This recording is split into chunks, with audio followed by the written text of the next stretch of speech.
President Trump rallies in Oklahoma. We'll hear from supporters. How many Trump rallies for you? This will be my 21st. How about you? This will be my 10th. Wow, 31 between you. Never gets old? Nah, it gets better every time. And hear from those less enthused by the presidential visit. I don't have any anger, I don't have any emotion, but I am intentional about what I want to happen, and we want justice, we want respect. We'll also examine the health risks of holding large rallies and possible protests during a pandemic. I recommended that it be postponed until it's safer, until the data tells us that it's not as large a concern to have people indoors in enclosed spaces. Also, did you know our state is home to the most prolific school bus factory in the world? There's 3 large manufacturers of school buses, and we are currently number 1 in market share, right here in Tulsa, Oklahoma. That makes me happy. Those stories next on the Oklahoma News Report. Hello, everyone, and welcome to the Oklahoma News Report. I'm Rich Lanz. Dominating the news cycle this week, President Trump's Saturday night rally and ongoing Juneteenth celebrations. We will cover both events in this newscast from both sides of the political divide. We have team coverage dedicated to achieving that. Jason Doyle reports on Republican reaction to the president's first public rally since March 2nd. Ed Murray covers the response of Democrats and protesters who think this is the wrong time and place for a massive rally. And Rory Taylor looks at the health implications of holding large gatherings indoors or outdoors during a spike in positive COVID-19 cases. So let's begin with the issue that potentially affects the most of us. There have been record one-day totals of positive COVID-19 cases reported in Oklahoma and specifically Tulsa this week. Is it dangerous to hold a massive indoor rally and have potentially large-scale protest outside of it as well? ONR's Rory Taylor reports on the advice of Oklahoma healthcare leaders. We are reporting an additional 96 Tulsa County residents who have tested positive for COVID-19, which is a new record for a daily increase. Based on that data, Tulsa Health Department Director Dr. Bruce Dart is very concerned about the huge number of people expected to attend both the Trump rally indoors and the 2-day Juneteenth celebrations taking place outdoors. Let me be clear. Anyone planning to attend a large-scale gathering will face an increased risk of becoming infected with COVID-19. Also, I want to be clear. We support everyone's American rights as Americans to assemble. We want to keep people safe. That includes the protesters who are expected to show up in large numbers outside the BOK arena on Saturday. We know that the risk of transmission of the virus from person to person is much greater indoors than it is outdoors. And because of that, Dr. Dart says he would prefer the Trump rally not take place this Saturday. I recommended that it be postponed until it's safer, until the data tells us that it's not as large a concern to have people indoors in enclosed spaces. But that's not going to happen. Barring unforeseen circumstances, the rally will take place. If you are coming, here's what we ask that you do. If you're part of a vulnerable population, which includes those 65 years old or older or who are immune compromised, please stay home. If you attend, wear a cloth face mask covering correctly. Your mask should cover your nose and mouth, fit snugly against the sides of your face. Wash your hands with soap and water often. If those facilities aren't accessible, use hand sanitizer. Dr. Dart's concerns are shared by Dr. Dale Bratzler, Associate Dean of the OU College of Public Health in Oklahoma City. Dr. Bratzler says the recent spike in positive tests is not the result of increased testing. During the week of May 17th, we peaked at the number of tests that we've been doing, just at 37,000 cases. And then the next week, May 25th, we actually had the lowest number of the tests that were being done that were positive. Only 1.8% of the tests at that time frame were positive. Last week, we did just under 30,000 tests, and 4.6% of those tests were positive. And if you look at what was reported by the health department this Monday, yesterday, 6% of the tests that were run in the state were positive. To keep hospitals from being overwhelmed, the state took measures to flatten the curve in order to spread the rate of infection out over a greater period of time. It worked, but since Oklahoma's reopening began almost 60 days ago, it appears the curve is beginning to bend in the wrong direction. On average, we were seeing about 70 new cases confirmed in Oklahoma a day 2 weeks ago. As of today, we're seeing about 170 new cases on average daily. Over the past week or so, we've seen a substantial increase in the number of new cases, so we are bending the curve, sadly, in the wrong direction. There are still plenty of hospital beds available in Oklahoma, but Tulsa's mayor says to keep hospitals from being overwhelmed, event attendees and others will need to take personal responsibility. We have a responsibility to protect each other through this, through responsible behavior in our daily lives. Not pointing the finger at protests over a couple of weeks or pointing the finger at a rally that's going to occur either on Friday night or on Saturday afternoon. This is about what we do in our daily lives every day. The Trump campaign has issued a waiver form designed to protect themselves and the BOK Center from being sued by anyone who contracts the virus while attending Saturday's rally. They have also guaranteed temperature checks for everyone, plenty of hand sanitizer, and masks for those who choose to wear them. I do think that, maybe some extra precautions, some hand sanitizer. They're going to provide masks at the door. Will I wear one inside there? I don't know.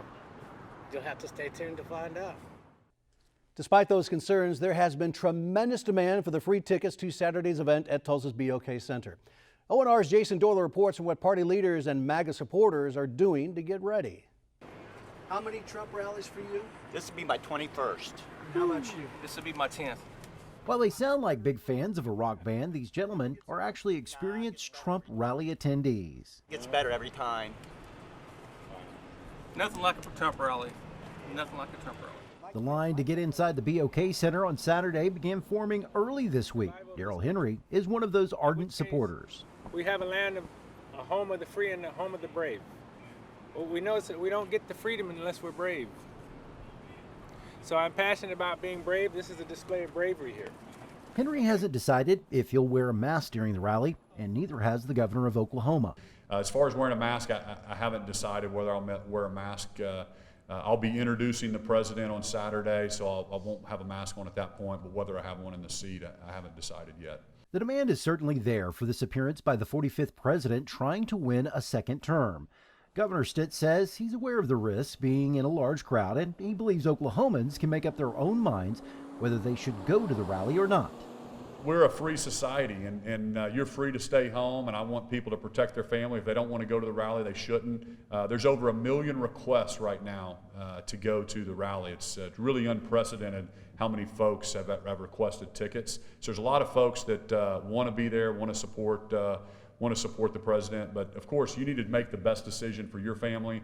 I don't know how many people from out of state that are purposing to come in, but this is definitely a national type of event. Oklahoma Republican Party Chairman David McClain expects protests at the rally, but doesn't believe they will turn violent. I don't think anybody has that expectation, but we always have opposition protests at every rally. Whether it's a Democrat rally or a Republican rally, there's always opposition protests, and protesters are more than welcome. Peaceful protesters are more than welcome. A sentiment shared by these Trump supporters. Okay, but we won't be bullied out of our constitutional rights, okay, to assemble peacefully. And so, yeah, we welcome the protests as long as they're nonviolent. The price of freedom, there's a price. And, you have to go get that freedom. You have to earn that freedom. That's why we support Trump, and that's why we're here. And we are going to keep on winning, winning, winning. This is Delmer Phillips' first time attending a Trump rally. I feel it's really important to be out and show our support for Trump. Him and his family have sacrificed so much for our country. Another supporter hoping to attend this weekend's rally is Oklahoma County Clerk David Hooten. I think it's a tremendous opportunity for people to support the president, and also the vice president will be there. So for any state, that's really a wonderful thing. Whether you like the president or not, the office of the president holds a lot of respect, a lot of dignity and honor.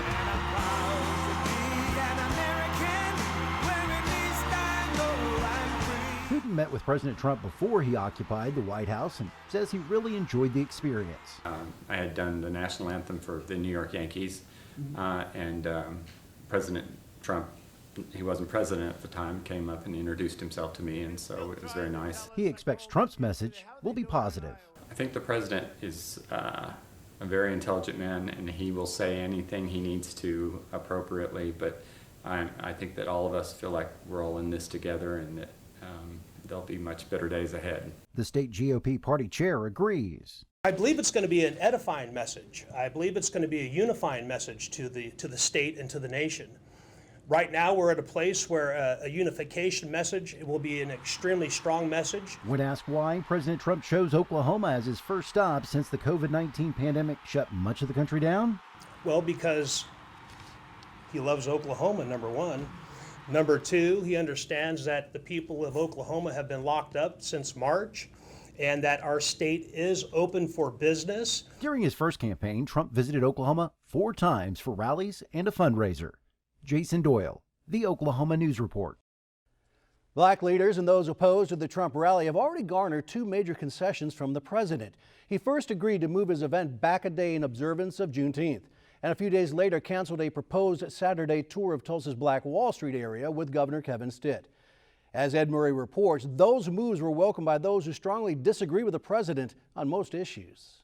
This is my district. This is my area. I live 1 block off this street. I'm a state elected official, and nobody talked to me until decisions are made. That is disappointing. For State Senator Kevin Matthews, the planning of the rally in itself is problematic, like the governor's suggestion of a presidential tour of Greenwood that would infringe on a special celebration.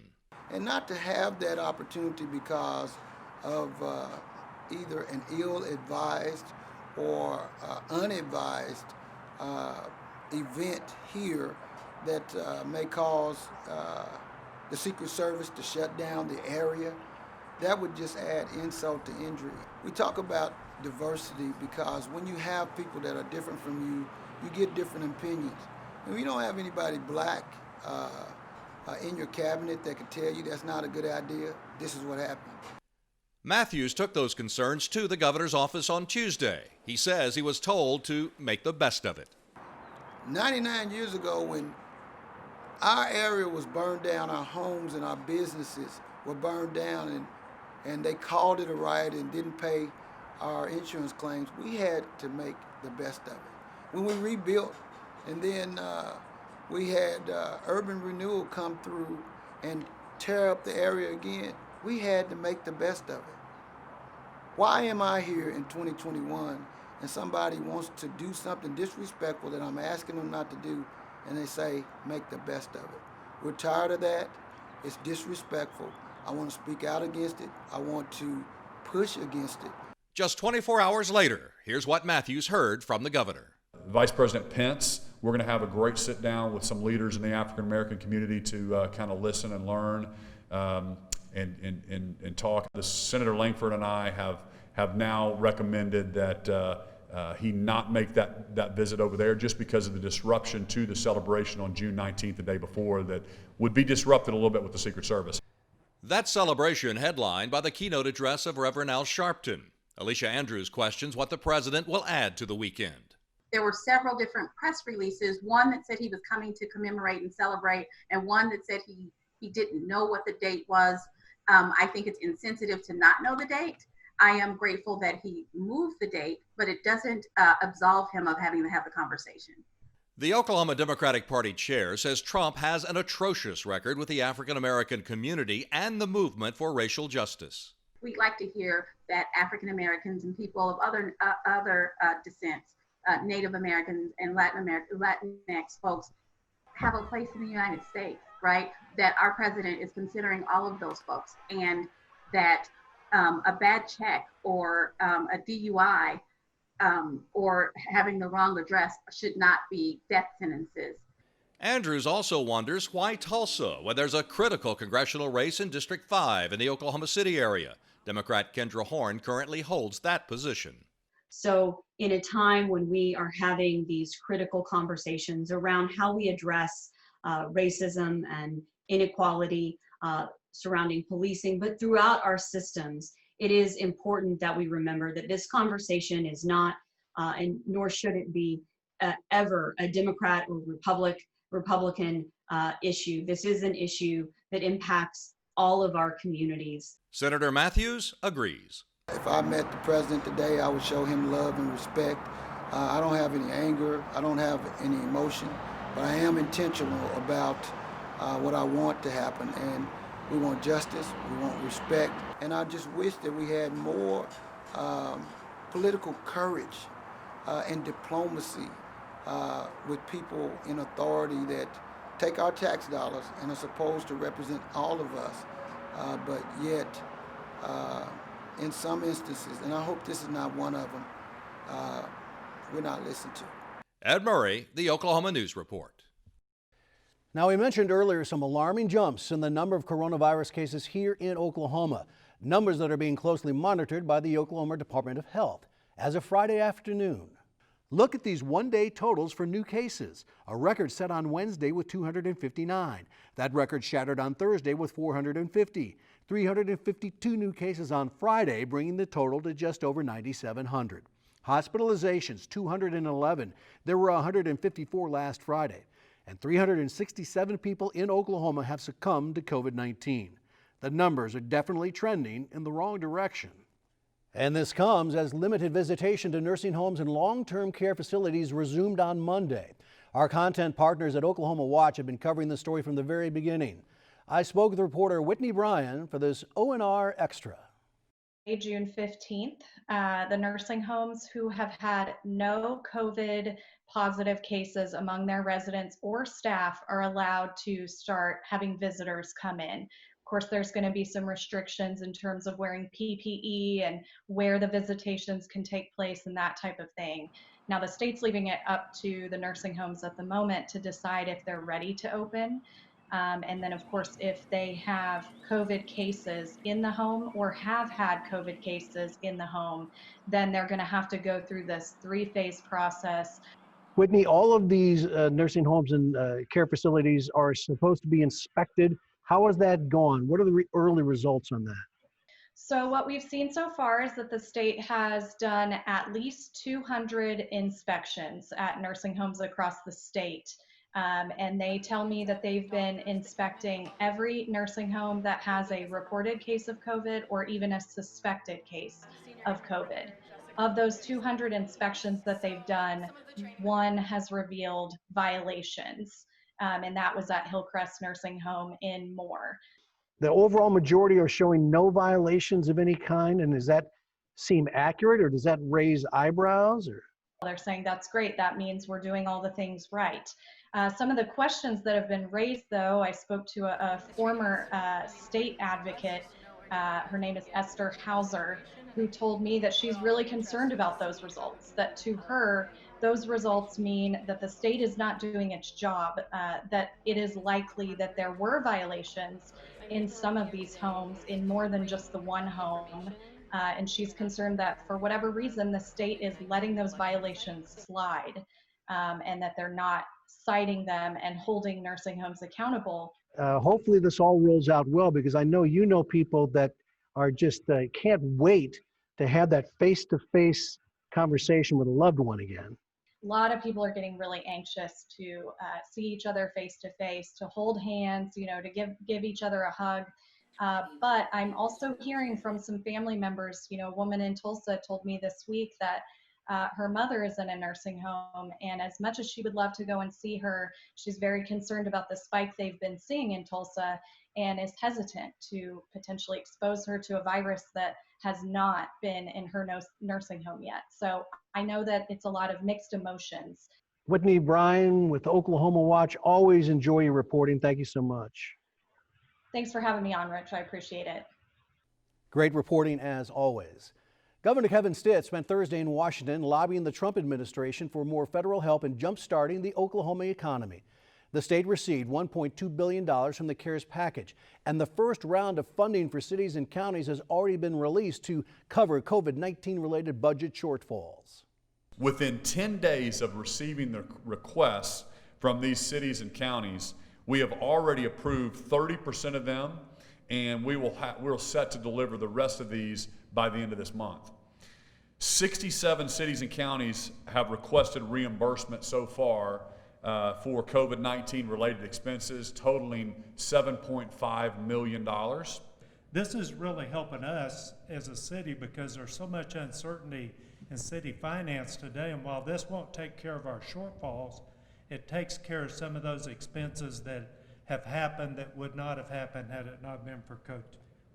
The state will begin accepting new reimbursement applications July 1st through July 10th. In Oklahoma business news this week, the Reuters news agency is reporting that Chesapeake Energy is preparing to file for bankruptcy. The Oklahoma City Energy Company has $9 billion in debt and is reportedly working on a bankruptcy plan.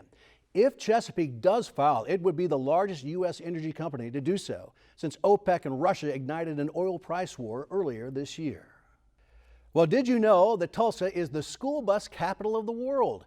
Based on volume, it is and will be for decades to come after a new 20-year agreement was signed between the city and the Navistar Corporation to keep the facility in Oklahoma. At times, those negotiations were public and contentious. But now everybody's happy and hard at work. At the mile-long, 1 million square foot IC bus plant near the Tulsa airport, this happens every 8.5 minutes. A made-to-order, state-of-the-art school bus rolls out of the facility, ready for delivery both home and abroad. Our volume is about 12,000 to 13,000 depending on the market a year. We currently are running 68 a day. Typically through the summer, our max rate is 74. 74 buses per day, and they all begin the day the same way. We start off with some flat sheet stock, runs through the roll forming machines at multiple locations. After we do that, that's the basic floor of the body. Michael Catlett manages quality control along the production line. Once the front and rears get installed, it goes to what we call the skins department. That's the side sheets. IC Bus produces two basic models that typically cost about $100,000, but fully tricked out, they can run as much as $500,000 apiece. There's 3 large manufacturers of school buses, and we are currently #1 in market share, right here in Tulsa, Oklahoma. That makes me happy. Plant manager Rodney Tharp has worked his way up through the ranks since joining the company 20 years ago.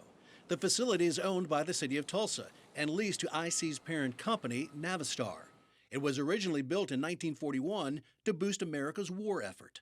The history behind the facility itself, the B-24 bombers that were built here, manufacturing that was here, the aircraft industry, now the bus industry, to have a bus go out every 8.5, 9 minutes, 4 days a week, 10 hours a day, year after year after year, that's a lot of business, that's a lot of buses, that's a lot of kids being transported, and we take pride in that.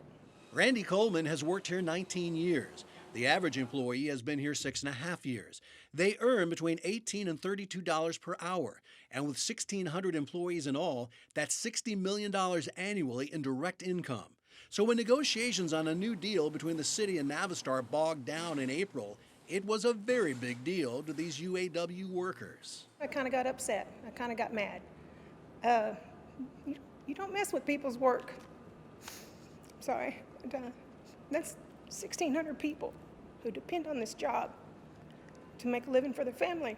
You don't mess with that. You can see why Candy's nickname is Mama Bear. People in the plant have called me that for a few years, so one of my co-workers, instead of putting Candy on my badge, he got me the name Mama Bear. The people out on the floor know that I'm someone they can go to for help. And that includes 38 employees from the Bridges Foundation. It's an organization for special needs adults, operators that are individuals that wouldn't have a job elsewhere. They're here from about 8 in the morning till about 3 in the afternoon.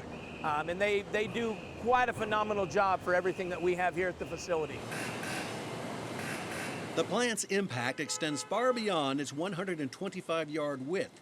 Each year, IC Bus purchases $750 million worth of parts and supplies from other Oklahoma businesses. We use about 100 different Oklahoma-based suppliers.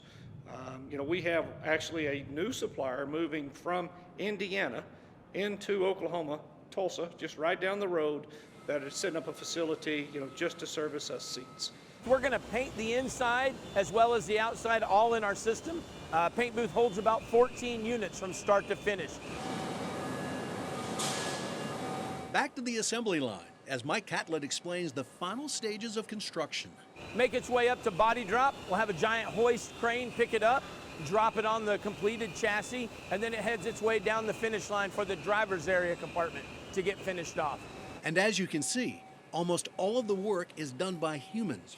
There is some automation on the assembly lines, but not much. We take a lot of pride in what we make, a school bus, because what we do, a lot of people trust the school bus for transportation for their children. So we take a lot of pride in our business and what we do to keep the kids safe. At the end of the day, you know, we're fist bumping and saying, attaboy, we cranked off another 68. You know, that was built right here in Tulsa, Oklahoma by, you know, the folks that we all love and grew up with. And there's a pride here to that. And, you know, I want to share that pride with Oklahoma. The plant did shut down for a few days during the COVID-19 surge in Oklahoma, not because of illness, but due to supply chain issues. We were the first news organization allowed back inside since that new deal was signed. On the next edition of the Oklahoma News Report, contact tracing. How does it work and why it may be the key to avoiding a second surge of coronavirus in Oklahoma? And we will say goodbye with a behind-the-scenes look at the Oklahoma City Ballet, photographed and edited by Eric Waltman and Jonathan Thompson. For all of us here on the Oklahoma News Report, I'm Rich Lenz. Have a safe and productive weekend.